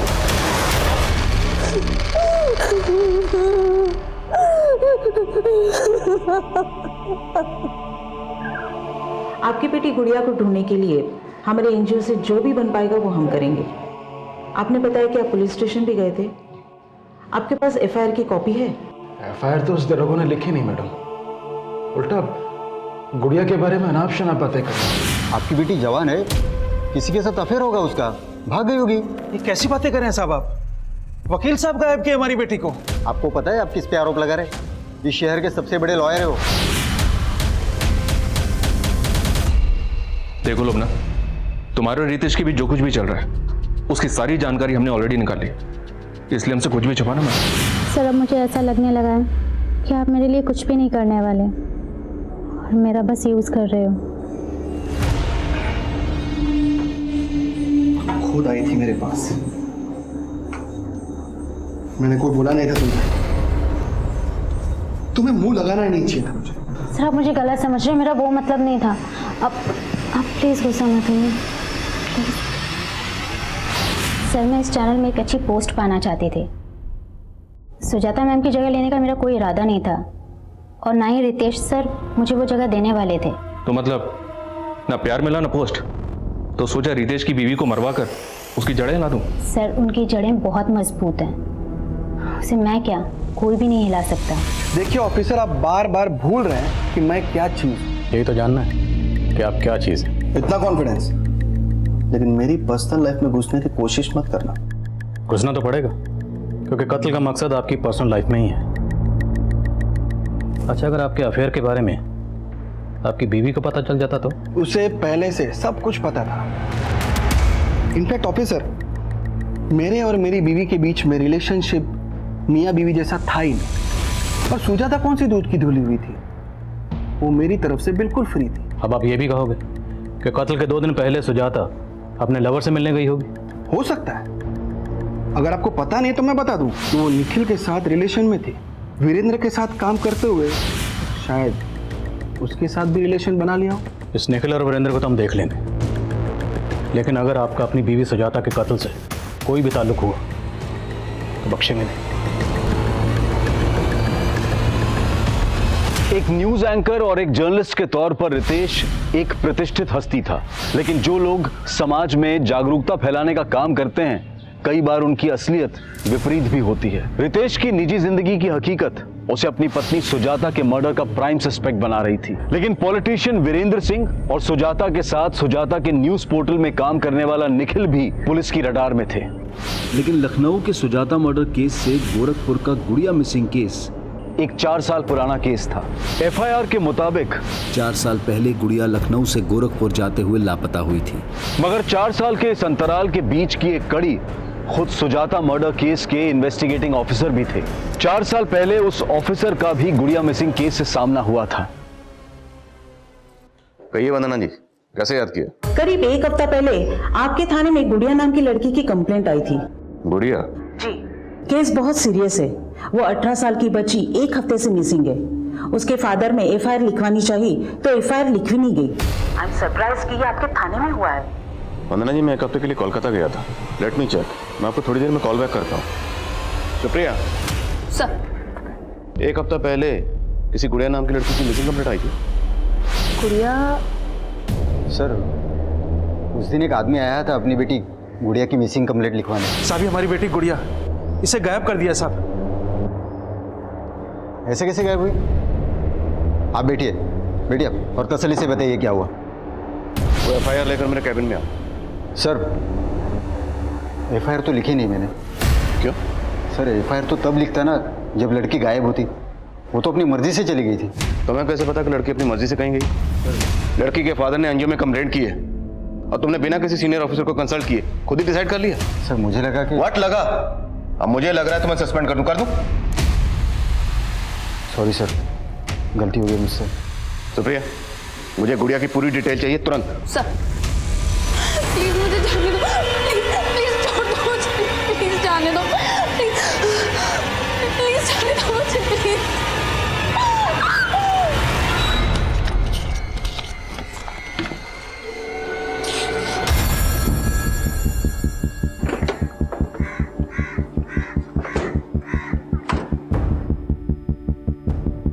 सर, हम तो खुद गुड़िया के लिए परेशान थे, उसकी मिसिंग कंप्लेंट लिखवाना चाहते थे और उसके फादर ने तो उल्टा हम ही पे एलिगेशन लगा दिया। लेकिन अगर गुड़िया के फादर ने कुछ किया होता तो एनजीओ क्यों जाता? सर, मैं आपको बता रहा हूं, पक्का उसके बाप ने ही उसे कहीं छुपा कर रखा है और अब हमें फंसाकर हमसे पैसा ऐंठना चाह रहा है। एक नंबर का लालची आदमी है सर, वो पैसे के लिए कुछ भी कर सकता है। इवन वो गुड़िया उससे खुद तंग थी।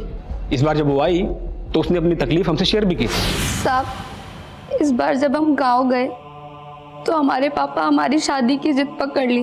वो हमारा शादी एक अपंग आदमी से करवाना चाहते हैं। और इस बारे में तुम्हारी माँ का क्या कहना है? साहब, वो भी इस बात का विरोध कर रही, लेकिन पापा किसी की नहीं सुनते। और जब इस बारे में मैंने ब्रजेश से बात करनी चाहिए तो वो उल्टा मुझसे पैसे मांगने लगा गुड़िया की शादी करवाने की। साहब, 1 साल से वो आप लोगों की सेवा कर रही है, उसकी शादी में कम से कम 1 लाख की तो मदद करनी चाहिए आपको साहब। अरे कैसे बाप हो तुम? अपनी बेटी की शादी उसकी मर्जी के खिलाफ एक अपंग आदमी से कर रहे हो? साहब, एक बात बोले, अगर आप बुरा ना माने तो ये हमारे घर का मामला है और आप दखल मत दीजिए। सर मैं तभी समझ गया था कि उस आदमी को समझाना नामुमकिन है, और ये बात तो वो कभी बर्दाश्त नहीं करता कि उसकी लड़की उसकी मर्जी के खिलाफ किसी दूसरे लड़के से शादी करे। तो दूसरा लड़का कौन? उसके गांव में कोई लड़का था जिसे वो पसंद करती थी। लेकिन वो लड़का कौन है? इसके बारे में तो गुड़िया ने हमें ज्यादा नहीं बताया, पर कल उसका बाप कोई बखेड़ा खड़ा ना करे इसके लिए मेरे कहने पर गुड़िया ने एक वीडियो रिकॉर्ड किया। हम गुड़िया, हम कुछ रोज पहले ही 18 सालों के हुए हैं।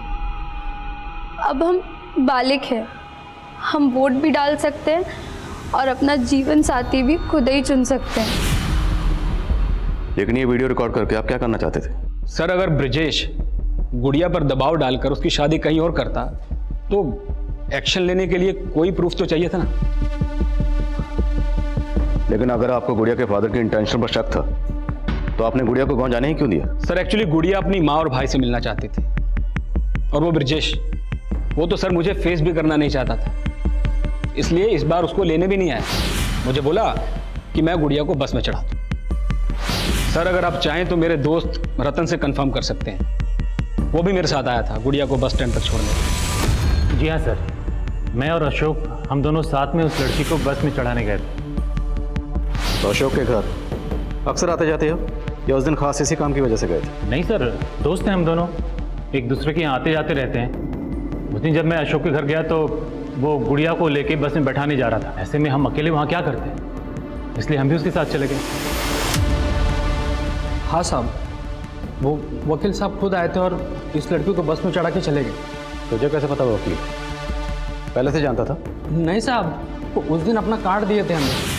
सुनिए मेरा कार्ड है, इस पर मेरा नंबर लिखा है, अगर लड़की को कोई भी परेशानी हो तो मुझे कॉल कर। साहब हमको तो लगा कि वो अपना कार्ड देके हमको धौस दिखा रहा था कि उस लड़की को कुछ होना नहीं चाहिए। अब तो हमें सफाई दे रहा है कि वकील की डर की वजह से तूने बच्ची के साथ कुछ नहीं किया। आप गलत समझ रहे हो साहब, हमने तो उस लड़की को अगले दिन सुबह 7 बजे गोरखपुर के बस अड्डे पे छोड़ दिया था। वहाँ पे इस आदमी को देखा था? नहीं सर। सर वो गुड़िया का बाप बोल रहा था कि वो सुबह 5 बजे से बस स्टॉप पर खड़ा था। मालिक गुड़िया कहाँ है? मैंने गोरखपुर पुलिस से भी कोऑर्डिनेट किया, पर वहाँ कोई भी सीसीटीवी नहीं है। कंडक्टर की बातों का भरोसा मत करो, खुद तहकीकात करो। वो लड़का कौन है जिसे गुड़िया प्यार करती है? सर गुड़िया मोबाइल नहीं रखती थी, लेकिन अगर उसका अफेयर था तो भी इसके बाप का मोटिव बड़ा स्ट्रांग है। हाँ सर, ये सच है कि गुड़िया के पापा ने गुड़िया का रिश्ता एक अपाहिज लड़के से तय कर दिया था। सब गुड़िया इस रिश्ते से बिल्कुल खुश नहीं थी। गुड़िया किसी और लड़के से प्यार करती थी, वो लड़का कौन है? कोई और लड़का? नहीं साहब, ऐसा कुछ नहीं था। तो फिर आपकी गुड़िया ऐसा क्यों बोल रही है? हम एक लड़के से प्यार करते हैं। लेकिन गुड़िया ने हमें कभी नहीं बताया कि वो किसी और लड़के को पसंद करती है। साहब हमको थोड़े मालूम था गुड़िया किसी के साथ चक्कर था। हमको पहले मालूम होता तुम उसके बाप को शगुन के पैसे नहीं देते। शगुन? कैसा शगुन? शादी के नाम पर अपनी बेटी का सौदा कर रहा था तुम? नहीं साहब। जतिन ने सब बता दिया। तेरी बेटी से शादी करने के बदले में वो तुझे 1 लाख रुपए दे रहा, 25,000 एडवांस भी दे चुका था। शगुन, गुड़िया शादी के लिए राजी नहीं हुई तो उसे गायब करवा दिया। नहीं साहब, वो वकील गायब किया हमारी गुड़िया को। तो तेरी बेटी गुड़िया तेरे खिलाफ क्यों बोल रही है? हम एक लड़के से प्यार करते हैं, पर हमारे पापा जबरदस्ती हमारा शादी एक अपंग आदमी से कर रहे हैं। साहब ये सब कुछ फर्जी है। तू तो सच्चा है ना, तो बोल गुड़िया कहाँ है? हम नहीं पता सर। पता लगाओ जरा। गुड़िया कहाँ गायब थी ये पहेली अब भी बरकरार थी, और पुलिस को वो लड़का भी नहीं मिल रहा था जिससे गुड़िया का अफेयर था। लेकिन 4 साल बाद सुजाता की जिंदगी में रितेश के अलावा भी कोई था। मैं कुछ नहीं छुपा रहा हूँ सर, मैं सच कह रहा हूँ। मेरा सुजाता के साथ सिर्फ प्रोफेशनल रिलेशन था, इसके अलावा मेरी उससे कोई और बात नहीं होती थी। सुजाता ये देखो ना, ये लोगो कैसा लग रहा है? लोगो अच्छा लग रहा है, पर आई फील पोर्टल ना लोगो से फेमस नहीं होता। हमें लॉन्च के लिए कुछ ऐसा मसाला तैयार करना चाहिए ना जो धमाल मचा दे। ये धमाल वमाल सब रितेश को सूट करता है। तुम तो रियलिज्म में बिलीव करती हो ना? करती थी, अब नहीं। मिलाए क्या है मुझे रियलिज्म से? कब से हूं मैं जर्नलिज्म में? And where am I? Ritesh ने कितना पीछे छोड़ दिया है मुझे। You know what, I want to work on my unique project. Ritesh ना मुझे अपने पैरों की जूती समझता है और मुझे उसके पैरों तले से जमीन खिसका दे रही है। सुजाता, इट्स ओके यार। All the details tomorrow. Carry on. मैं तो वैसे भी ऊपर जा रहा था। What carry on? क्या बकवास क्या कर रहे हो तुम? एक्सप्लेनेशन देने की कोई जरूरत नहीं हो जाता। सर वो रितेश सबको अपने जैसा समझता है। मैंने आपको पहले बताया नहीं, लेकिन अब आपको बता रहा हूँ। सिर्फ उसकी वजह से ही मैंने सुजाता के साथ काम करना बंद किया, क्योंकि मुझे लगता था कि वो सुजाता का गुस्सा मेरे ऊपर निकालेगा। तुमने बताया कि सुजाता अपने पोर्टल की लॉन्चिंग से ही धमाल मचाने वाली थी। ऐसा क्या हाथ लगा था उसके? I am so excited to meet you this time, क्योंकि इस बार मैं फुली प्रिपेयर्ड हूँ। तुम्हें पता है मुझे वो भी मिल गया है जिसकी मुझे तलाश थी। सर उसके बाद उसका मर्डर हो गया। तो ये सब तुमने हमें पहले क्यों नहीं बताया? सर मैं डर गया था सर मुझे लगा कि वो रितेश इस मर्डर केस में मुझे फंसाने की कोशिश जरूर करेगा। ये निखिल वाकई डरा हुआ है, स्मार्ट बन रहा है। हो सकता है ये भी सुजाता के साथ इलाहाबाद में। लेकिन सर उस दौरान निखिल की फ़ोन लोकेशन इलाहाबाद की नहीं थी, और सर इलाहाबाद से एक इन्फॉर्मेशन मिली है कि सुजाता इलाहाबाद के किसी न्यू शांतनु होटल में ठहरी हुई थी। मनीष, तुम खुद इलाहाबाद जाओ और पता करो कि सुजाता वहाँ किस किससे मिली। निखिल के मुताबिक वो किसी न्यूज़ को लेकर एक्साइटेड थी। अगर ऐसा है तो उसके फ़ोन या लैपटॉप से कोई ना कोई लीड मिल सकती है। पुलिस को फिलहाल सुजाता के लैपटॉप, कंप्यूटर्स और फोन से ऐसा कोई डेटा नहीं मिला था जो सस्पिशियस हो, लेकिन पुलिस इन सब का डिलीटेड डेटा भी रिट्रीव कर रही थी। पर क्या पुलिस इस एंगल पर काम करके अपना वक्त जाया कर रही थी? सुजाता मर्डर केस एक हाई प्रोफाइल केस था और पुलिस अच्छी तरह से जानती थी कि अगर वो जल्द ही किसी नतीजे पर नहीं पहुंची तो ये केस उनसे छीनकर सेंट्रल इन्वेस्टिगेटिव एजेंसी को भी दिया जा सकता है। इसलिए पुलिस काफी दबाव में काम कर रही थी। लेकिन एक गरीब लड़की गुड़िया का केस जो पिछले 4 साल से लापता थी, वो बिना किसी नतीजे के बैकलॉग में था और गुड़िया के गरीब परिवार की हर गुहार अनसुनी कर दी गई थी। पर ऐसे कई रहस्य थे जो उजागर ही नहीं हुए थे और ऐसे कई किरदार थे जो इस रहस्य को एक नया मकाम देने वाले थे। बाकी क्या हुआ? सब ठीक तो है? बाबा पेट में दर्द हो रहा है। अरे सुबह से कुछ नहीं खाया है तूने। जा हाथ मुंह धोआ, हम खाने का बंदोबस्त करते हैं। हाँ शर्मा। सर सुजाता ये इलाहाबाद के होटल में अकेली ठहरी हुई थी।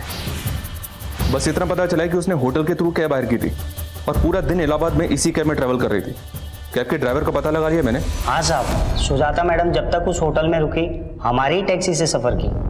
तुमने सुजाता को आखिरी बार कब और किसके साथ देखा था? साहब आखिरी बार तो उनको हमने तब देखा था जब हम उनको उनके लखनऊ वाले घर पे छोड़ने गए थे। तब साहब वो अकेली थी। 2 दिन तक इलाहाबाद में तुम सुजाता को कहाँ लेकर गए? सबकी डिटेल चाहिए हमें। सर सुजाता ने इलाहाबाद में जिन जगहों पर ट्रैवल किया था वहां से ये पता नहीं चल रहा है कि सुजाता की ये विजिट काम की विजिट थी या पर्सनल विजिट थी। लेकिन सर इन 2 जगहों में 2 जगह ध्यान खींचने वाली हैं। कौन सी 2 जगह? एक है इलाहाबाद का मुंडेरी गांव। यहाँ पे कुछ दिन पहले एक बच्ची का मर्डर भी हुआ था सर। इमरान ने बताया कि उसने सुजाता को यहाँ पे एक बच्ची से मिलते हुए भी देखा था। और दूसरी जगह कौन सी है? सर सुजाता ने एक लोकल लीडर मुन्ना भैया के घर भी विजिट किया था। मुंडेरी गांव की बच्ची और लीडर मुन्ना भैया का घर।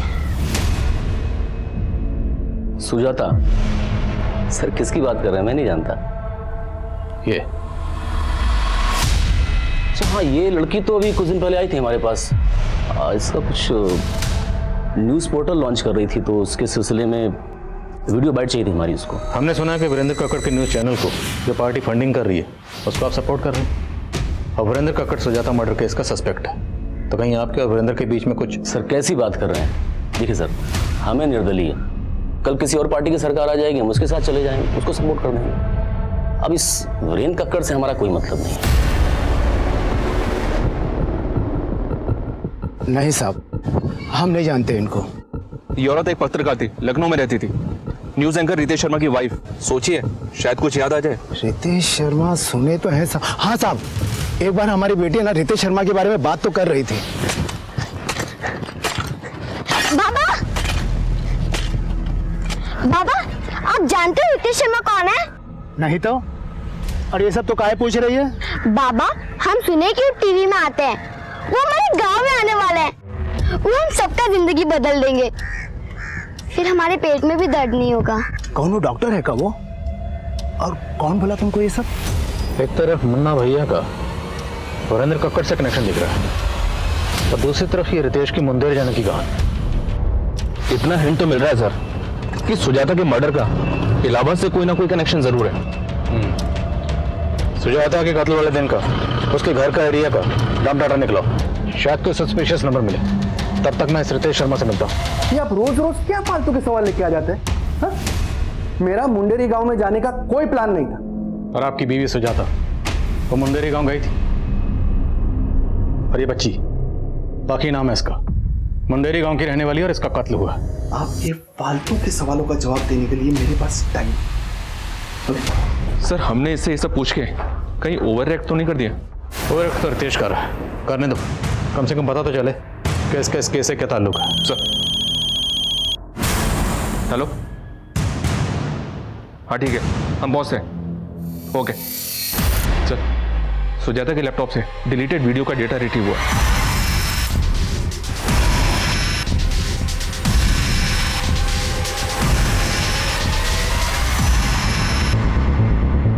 काफी औरतें और बच्चियां इस वीडियो में, और शायद आदमियों को भी बंदी बनाकर रखा गया।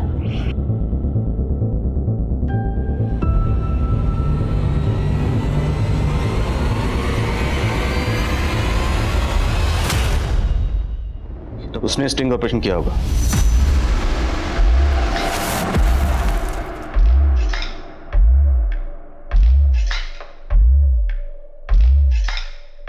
तुम तीनों लड़की गाड़ी में बैठो, चलो।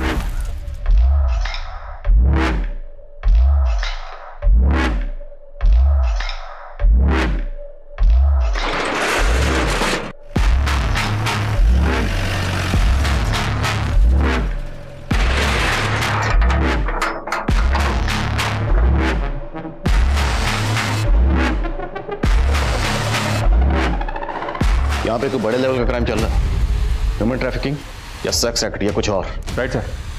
और सर ये जगह बाकी के गांव मुंडेर के आसपास की हो सकती है। अगर इन लोगों को पता चल गया कि हम इस जगह का पता लगा रहे हैं तो ये अलर्ट हो जाएंगे और बाकी के फादर से पूछने का रिस्क भी नहीं ले सकते। इसलिए जो करना चुपचाप करना, चुपचाप गुपचाप। ये सब किसी बड़े अपराध की तरफ इशारा कर रहा था, लेकिन अपराध था क्या, इसका पता लगाना इतना आसान नहीं था। वहीं पुलिस सुजाता के घर के एरिया का डंप डेटा भी खंगाल रही थी। सर सुजाता की हत्या वाली रात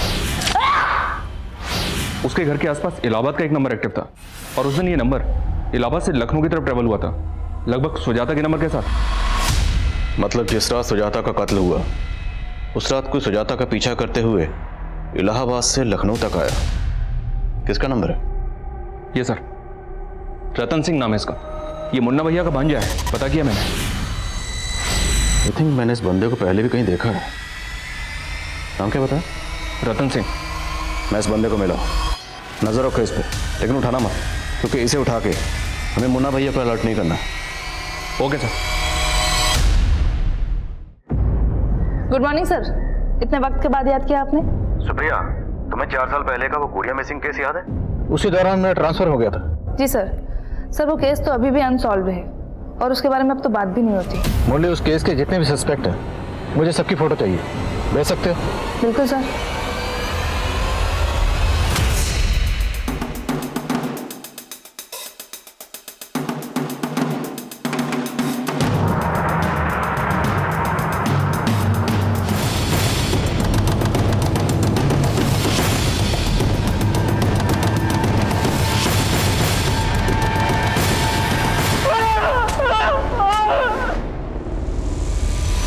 हमारी मुलाकात 4 साल पहले भी हो चुकी है। गुड़िया मिसिंग केस, कुछ याद आया? लेकिन जब मैं अशोक के घर गया तो वो गुड़िया को लेके बस में बैठाने जा रहा था। ऐसे में हम अकेले वहाँ क्या करते, इसलिए हम भी उसके साथ चले गए। गुड़िया को कहाँ गायब किया?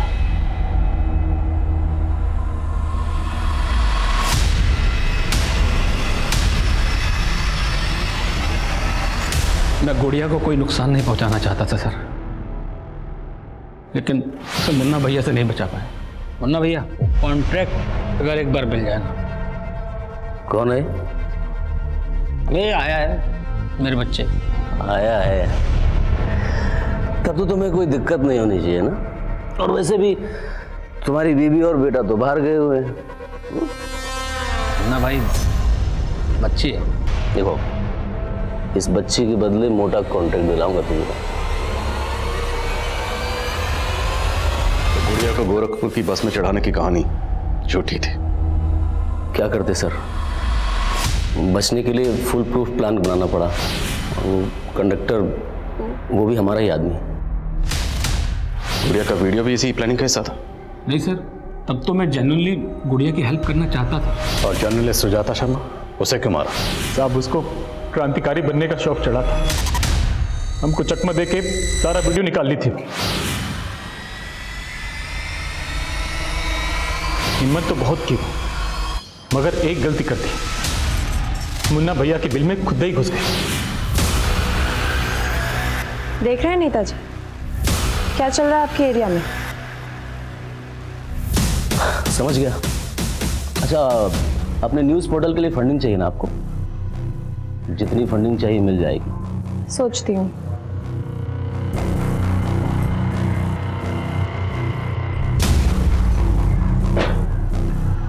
ए मामा, हमको नहीं लगता यहाँ पर ये फंडिंग के लिए आई थी। इतना सब कुछ रिकॉर्ड करके लाई है। अभी जो आप बात किए ना, वो भी रिकॉर्ड कर ली होगी, ताकि आपको ऑन द फेस आरोपी दिखा सके। तो बड़ी चंट निकली रे। बोलिए तो यहीं पर मार के काट दे। काम करो, इसे इसके शहर में जाके मारो।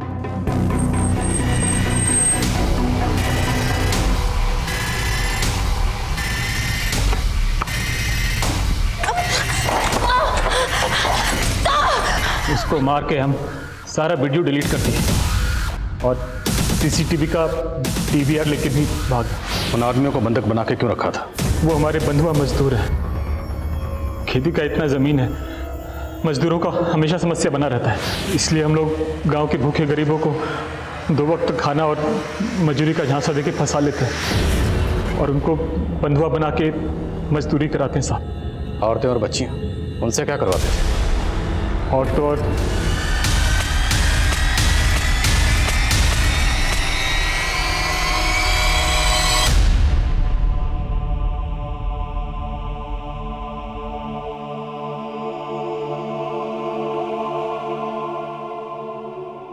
हम अक्सर सुनते हैं कि अदालतों से लेकर पुलिस की फाइलों में ऐसे कई केसेस हैं जो सालों तक किसी नतीजे पर नहीं पहुंचते। इसके पीछे की वजह जो भी हो, लेकिन अगर गुनहगार जल्द से जल्द सलाखों के पीछे ना पहुंचाए जाएं, तो वो और अपराध भी कर सकते हैं, जैसा कि इस केस में हुआ। अगर पुलिस 4 साल पहले ही गुड़िया के गुनहगारों तक पहुंच गई होती, लेकिन ये रैकेट तो इस पैमाने पर फैला हुआ था कि कई मासूम इन गुनहगारों का शिकार हो रहे थे। अब मैं अनूप सोनी आपसे विदा लेता हूं, फिर मुलाकात होगी क्राइम पेट्रोल सतर्क में एक और नए केस के साथ। तब तक अपना और अपने परिवार का ख्याल रखें, सतर्क रहें, सुरक्षित रहें और देखते रहें क्राइम पेट्रोल सतर्क। जय हिंद। क्राइम पेट्रोल के और भी दिलचस्प कहानी देखने के लिए हमारे चैनल को सब्सक्राइब करें और बेल आइकॉन दबाना न भूलें।